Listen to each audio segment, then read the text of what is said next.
much was Jerry and the Dak contract situation at fault for what happened to Prescott? Well, I don't blame Jerry at all. Football is a very dangerous game, Skip. That's why I don't believe that players should give teams discount for this very reason. Because discounted, you don't give them discounted play, so they shouldn't give you discounted pay. But for me, I don't blame Jerry, Skip. They were in negotiations, and Dak said, I want A. Jerry says, I'm willing to give you B, and they couldn't come to a compromise that was both as far as length and terms of money, Skip. So for me, if you want to blame anybody, blame the Players Association because they had CBA. Skip, was the franchise tag a part of the CBA that they could have negotiated? But they signed their name on that. So, hey, it is what it is. You knew this, that the franchise tag, I don't see how you have free agency if a team can, says, okay, we're going to franchise you and you can't go test the open market. That's not free agency. Free agency means what it means in baseball, what it means in football and basketball is that I'm free. I can go shop my talent, whatever the marketplace will bear, Skip. I mean, you don't get to say, you're this, and so you're a quarterback, so you can only make X. Mike Trout can make whatever. So can a pitcher. So can a basketball player. So for me, Skip, I don't blame Jerry at all. Jerry was trying to negotiate a deal. And Jerry says, okay, this is what I'm willing to do in a business, Skip. This is what I'm trying to do. This is what I think player X is worth. Player X says, no, Jerry, I've done this and this and this. I think I'm worth that. But it just goes to show you, Skip, that just like that, careers can change, a life can change. And so I believe that's why players should always whenever they can get an opportunity to get money, they should get it. Skip, I don't blame Jerry. Jerry is a businessman. And in business, you try to negotiate the best deal for you. And what he was trying to do, he said, Dak, this is what I'm willing to do. Now, we can go back and forth, but we think somewhere between $33 and $36 million. Mm-hmm. Dak says, I want somewhere the upper ends of 30, maybe creeping into the 40, knowing that I'm not going to get Patrick Mahomes, which is $45 million, but I want to creep up there because I believe that's where the market is heading. And he was right. That's where the market is heading, Skip, because Deshaun Watson came in after Mahomes and got $39 million. So Dak was right. Dak and his representative were right. They were heading in that direction. But, Skip, I don't blame Jerry because this was a freak accident. I don't believe Jerry was like, oh, man.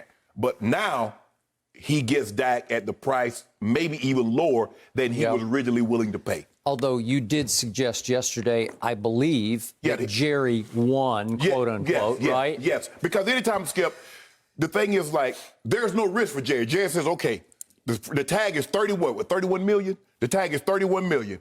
Every time Dak goes out there on the field, say he throws the ball 40 times.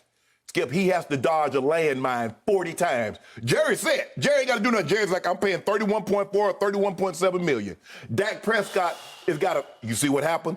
Skip, think about how many times somebody got tackled on Sunday. That's what Dak has to go up against every time for 16 games, basically 800 times in a season. Or however many times he drops back to pass, how many times he runs the football. And even if he doesn't get sacked, Skip, he gets knocked down. You run the risk. So that's what I'm saying, Skip. The risk will always against Dak. Jerry had no risk in this situation. Well, not exactly true, because if he did give him a 4 or 5 year deal, and all of a sudden Dak gets hurt to the point that he's never quite the same, then Jerry lost, right? Well, see, then Jerry has an insurance policy that the insurance policy picks up that. Jerry's not hurt at all. That's what they do. You see what they did? They took out an insurance policy on Patrick Mahomes for almost $1 billion. So if Patrick Mahomes does it, no, Lloyd's of London, or AEG pays that, not Jerry. No, but but wait, if you gave him $80 million guaranteed at signing, you lost $80 million, right? Yes. And it's going to maybe cripple you against the cap going forward. Yes. Right? Well, that's why Jerry wanted to the 5 years so he could spread it out. So that way the last couple of years, Skip, he can, says, okay, this is what it is. But hopefully it's 4 to 6 months. He can come back. Hopefully. 6 months. So it's hard for me to believe anybody, quote unquote, won in this situation, because we all lost, because we lost this young man who was the face of the franchise, the leader, the heart, the soul. We get all that. I try to be objective when it comes to Dak Prescott because I have loved him from the start. As you recall, first exhibition, preseason game that I saw him out here at the Coliseum in 2016, just before we started Undisputed that September. And My love of Dak got so much that if you recall in 2017, before the year started, it was early that football season. Remember, we shot a commercial about Dak where I was telling you as we were waiting for the quote unquote valet to come get our cars for us. I was telling you he had the greatest rookie year of any quarterback who's ever played in this league, and he's now on a Hall of Fame arc. And the commercial never ran because Zeke got suspended, you recall, and then they just kind of caved in at that point, right? So we never even ran the commercial. Right. But that's how much I believed in Dak from the start. In the end, my love for my team, and I always try to disqualify myself on the show because I have lifelong love for the Dallas Cowboys. My uncle Jim Bell took me to a Cowboy game at the old Cotton Bowl where Jenny was to watch Texas Oklahoma on Saturday. Cowboys started playing at the Cotton Bowl. And I saw them play what were then the St. Louis Cardinals.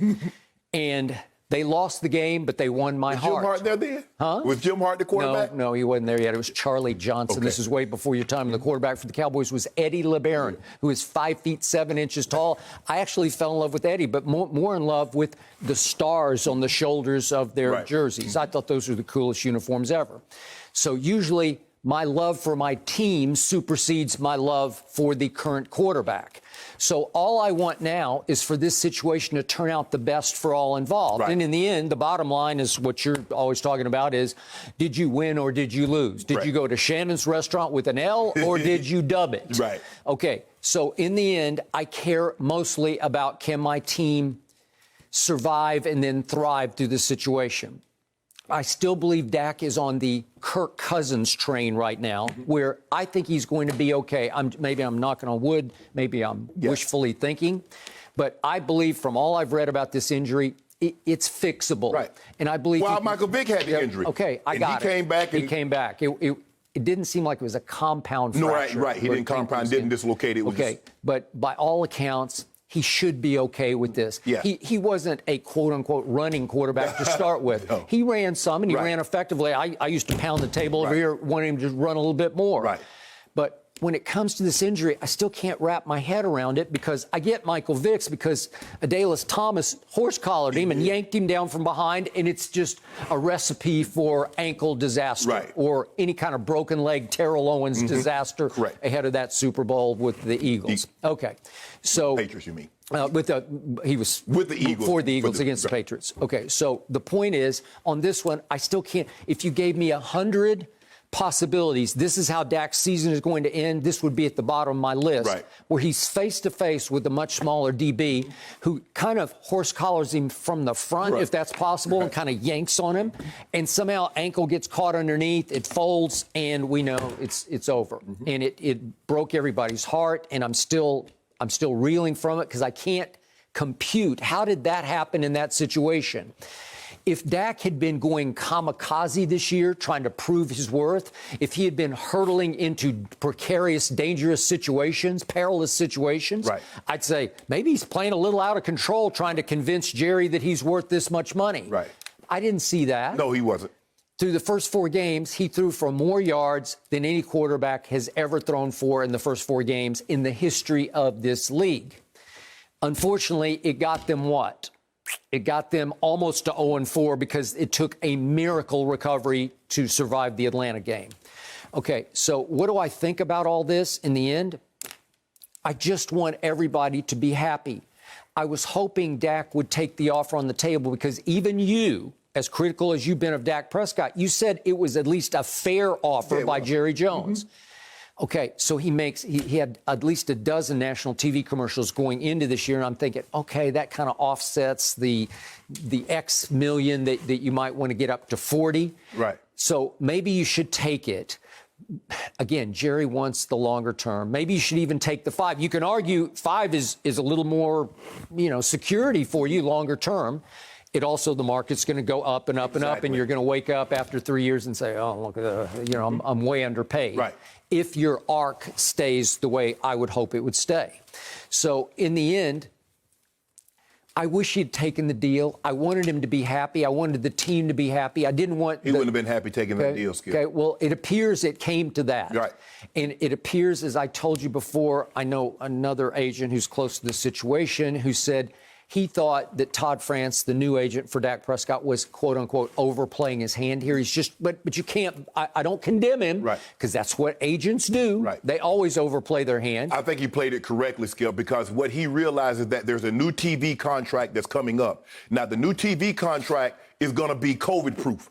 Because guess what? The TV contract is not based on butts in the stands. They're both based on eyeballs on the television. Absolutely. So they factor that into the equation where this contract hasn't been worked out yet. But Dak said, and Dak and his representative said, hold on, this is where this is going. This contract, this TV contract is not going to be the same.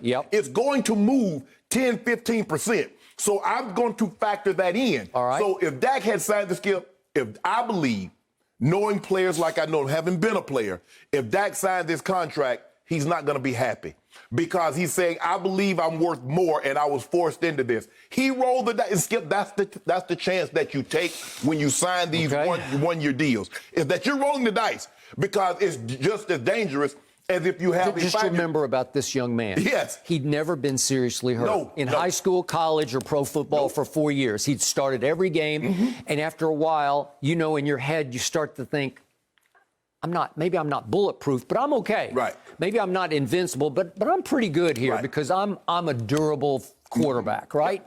Okay, so that proved wrong. And yet, I don't think he lost because I still believe, you disagree, I think they'll just tag him again next year for almost $38 million.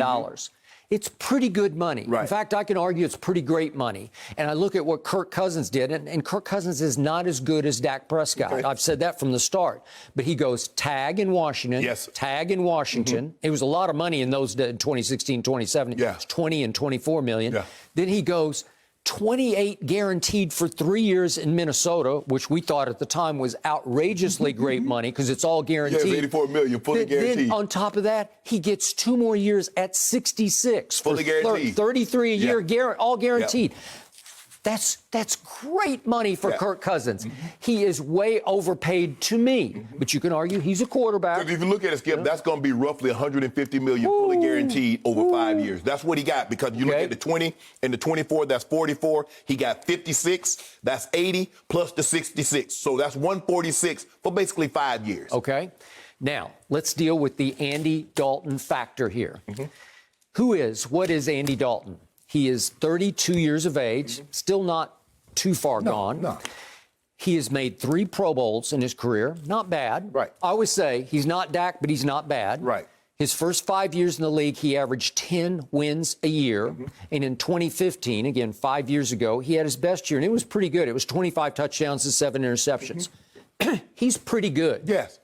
Okay, so now everything changes. I believe we're looking at Zeke's team. It has not been Zeke's team so far through the first 5 games, or let's say 4.5 games. Zeke is averaging now 73 yards a game. It's by far his career low. Why is that? Because every game, certainly the ones, they fell way behind. Look at these deficits. At L.A. at the Rams, they fell behind 7-0, which wasn't terrible. Not bad. Okay, but you can then live with that. Atlanta 20-0. Yes. Seattle 30-15. Cleveland 41-14. These are deficits. New York with Dak in the starting lineup, obviously through an early pick 6, 17-3. That's an average of trailing by 17 points in all 5 games. Yes. Well, that'll get you nothing but beaten. That'll get you nothing but a bunch of passes. You'll accumulate a lot of passing yards, Skip, but not necessarily a lot of wins. Correct. So Dak has averaged 44 pass attempts a game.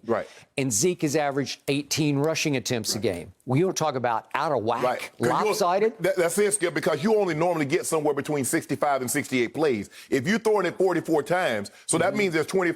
Zeke's not going to get all the carries. You figure the quarterback's going to scramble and probably get you 2 to 3 a game. Your backup running back's going to probably get you 2 to 3 a game. He will. So therefore, that leaves Zeke with somewhere, like you said, 15 to 18 carries a game. Okay, so think of what's happened to Zeke. His first 3 years, he led with 109 yards a game, then 98 yards a game, and 96 yards a game. He fell off last year to 5th in the league at 85 yards a game, and now he's down to 73 yards, which ranks 12th. Is he better than that? You better believe he is. He's here, but his carry, Skip, he probably went from a high of probably 22, 23 carries in a year. Now he's probably, as you mentioned, he's down 5 carries a game. Okay. So now I'm reading it in The Athletic, Mike Sando's piece. He's quoting anonymous executives about Andy Dalton. And they're intrigued with this notion of what if somehow the Cowboys with Andy Dalton feed the beast, feed Zeke, and steal the least. It could be the worst division in the history of football. Yes. What if they have a home playoff game? Yes. By the way, Andy Dalton's been pretty good until playoff games. Correct. And he's 0-4. Right. And a lot of those have been at home. Two out of 2 out of 2. Yeah, 2 were at home. Right. No, I'm sorry. Only 1 was at home. Oh, they lost to the Chargers at home? Yeah, they lost to the Chargers at home, but they lost at Houston, and at Indy. Okay. And his QBRs were horrible, and he has 1 touchdown to 6 interceptions. Yeah, that ain't good. Okay, that's not good. Okay, but what if they say, what if Dallas sits back and says, we became Zeke's team, which you have said from the start, that's who they should be. We fed Zeke, we won the East, maybe we get blown off the field in a home playoff game. Right. But what if they say, gee, Andy Dalton will take $20 million a year for the next couple of years. We go forward and we try to rebuild the defense. We try to restock, reload, just up the defense, try to make it a significant playoff caliber defense by spending every penny on the defensive side that we saved on Dak Prescott. Okay. Is that possible? I'd say it is possible. It's very possible, Skip, but at the end of the day, I think we've seen this movie on Andy Dalton. We know what he is, Skip. Now, let's be all the way. Look, winning that division is not going to tell. Now, if you tell me, Skip, they run the table from here out, okay, fine. But let's just say they were in the AFC North with Pittsburgh and Baltimore and Cleveland. Would we be saying, well, if they wanted to, because we know they're not going to win the division? No. Skip, somebody's going to probably win this division. 9-7 if we're generous. It's probably going to be more 8-8, 7-9-ish. Agree. I mean, because you look at the Giants are going to be hard-pressed to win more than 2 or 3 games. Washington, same thing. Philly, with their injuries, they're up and down. So it's basically a 2-team race. The first team to 8 wins that calls the division. So that's not telling me anything if Andy Dalton won the NFC East. Because as you mentioned, this might go down as the worst division in football in a given year. Historically, no, correct. Completely agree. So the point is, what if they find that running the ball and getting a little better each week on defense, which I told you I saw some rays of hope on defense. Just some. We'll talk about that at length later. I know. Yeah, I need a new TV. I can be a blind fan sometimes. I can be, to quote LeBron James, I can be a blind witness sometimes. They gave up 34 to a team that averages 12. Okay. And you have little to no respect for Danny Dimes. I have a little respect for Danny Dimes, who is mostly Danny Pennies. Yeah, but the point is, in the end, I loved what Andy Dalton did at the end of the game. And maybe I'm holding, again, this is no disrespect to Dak, because I really love Dak, but I'm just clinging to just a little bit of hope. And I saw Andy Dalton make 2 throws at the end of the game that were big-time throws. No question. Could we just quickly see those? Quickly, just to remind everybody, this is a rollout dead run to his right across his body. That might have been a better throw than the next one you're going to show. I agree. And it's a great catch and toe tap by Michael Gallup. And then here we go. He goes straight back and bombs away back to Gallup on the very next play, and he goes up and snatches it up high and gets both feet down. I was worried about his ankles on this play because they were perilously in danger. And shot field goal to win the game. And I'm saying, well, at least he did that. At least he's been here and done all that before. Again, I think you're going to see against Arizona, it's not until Monday night. They are an underdog at home. I think it's around 3-point underdog to Kyler and company. Could they win the game? I think they could win the game. Could we see a whole new dimension of 20 or 25 passes a game and Zeke 25 or 30 carries? You might go back to see what you saw Dak's rookie year, where you saw a whole lot of Zeke and Dak in third and manageable situations. As long as you keep it 3rd and 3, 3rd and 4, something manageable where he can obviously take off and run and get a first down. But it's also easier for him to pick up throwing the football. I think you might see something like that. But the defense is going to have to improve, Skip. The likelihood of Andy Dalton doing what Dak was able to do, even though sometimes it came up futile, I don't see Andy Dalton being able to do that. I don't see Andy Dalton getting down 17 and bringing this team back. I would agree with that, but the point is, You can't get down 17. Well, good luck with that, Skip. You dig it? They bringing in some new players? Maybe Andy Dalton gets them ahead 10-7, and they end up winning 17-14. Well, maybe it's a situation, Skip. If you look at it, you says, okay, we get the ball first, we go down and score, and we don't automatically, because it's normally, Skip, when they get the field, they're already down 3-7 nothing. Mm-hmm. That's frustrating. That's hard to play a game like that. When you know, man, we got to score every time. If we turn the ball over, they're going to go down the field and score. That puts a lot of pressure on your offense. My final thought on Dak Prescott, just being completely objective, over his last 17 starts dating back to last year, he's 6-11 last 17. Whatever they're doing, bombs away, falling behind early, poor defense, it's not working. Right. It didn't work down the stretch because, remember, they started out 3-0 last year, and then Jerry and Dak went to contract, quote-unquote, war. Right. From that point on, and he struggled. They went 5-8 down the stretch. You thought he was horrible down the stretch, right? Yeah. They missed the playoffs at 8-8, and then the year started just like it was same time this year. I think the thing is, Skip, when a quarterback starts to go up in salary, you have to prove why you're giving him this money. Skip, I'm not going to pay a quarterback $30, $35 million to have him turn around and hand the ball off to the running back. Just like I'm not going to have a running back that's making $13, $14 million that all of a sudden I'm only giving him 5-6 carries a game. No, I'm going to give you 20, 25 carries a game. I got to get some value out of this. And so they were trying to say, Dak says, I want this money. And I said, well, okay, here's the ball. And so they were gradually taking the ball out of Zeke's belly because Dak's making $30 million. Skip, I'm not paying a quarterback $30 million to hand the ball off. Okay. Oh, they do that to Ryan Tannehill because he definitely hands the ball off to King Henry a bunch. And it might be a situation, Skip. Remember, Ryan Tannehill found a home in Tennessee. Maybe. I don't know. Andy Dalton might be the new Ryan Tannehill. Brave new world in Dallas. Thank you for watching. You can subscribe here to get the latest from the show, and be sure to check out more of the best clips from Undisputed, or go watch a few other segments from our other shows on FS1.